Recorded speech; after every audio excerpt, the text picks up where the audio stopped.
На 23 април во 1616 година почина Вилијам Шекспир, англиски поет и еден од најплодните драмски писатели во светот, и прочуениот шпански писател Мигел де Сервантес, познат по неговиот реалистичен роман Дон Кихот. Од 1995 година, според УНЕСКО, овој ден е прогласен за меѓународен ден на книгата и авторското право. Националната установа Универзитетска библиотека Свети Климент Охридски од Битола се придружи кон одбележувањето на овој датум. Ученици од литературната секција од Основното училиште Коле Каневски од Битола ќе прочитаат своји творби, своји литературни творби, така да овој ден на соодветен начин ќе се одбележи. Според стариот каталонски обичај кој го негува и библиотеката, Свети Климент Охридски на своите верни читатели им подари книга и цвеќе, а тие напишаа пораки посветени токму на овој ден. Член на библиотеката сум уште од многу мала возраст.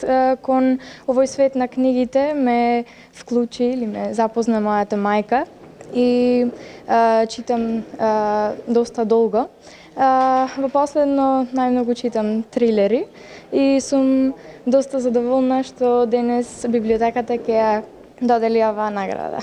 Значењето на книгата е навистина мощно важно не само за нас возрастните, туку и за децата, бидејќи во светот на книгата се запознаваат со секакви новитети и секакви можности што ги дава книгата за да можат да им помогнат во текот на нивниот живот.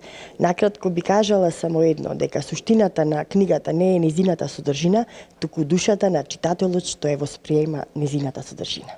Се прочита и македонската порака од Љубиша Ѓоргиевски, во која што се вели: деновиве судбината започна да ја вежба етидата крај на светот, во која светот и книгата се надпреваруваат, кој од нив ќе биде погрд и поабсурден, доколку грдотијата и абсурдот можат да се степенуваат. Светската порака ја напише Ирина Бокова, генерален директор на УНЕСКО, по која се вели: нема ништо подобро од книгата, таа е мост меѓу генерациите, културите, таа е посредник меѓу создавањето и споделувањето на мудрост и знаењето.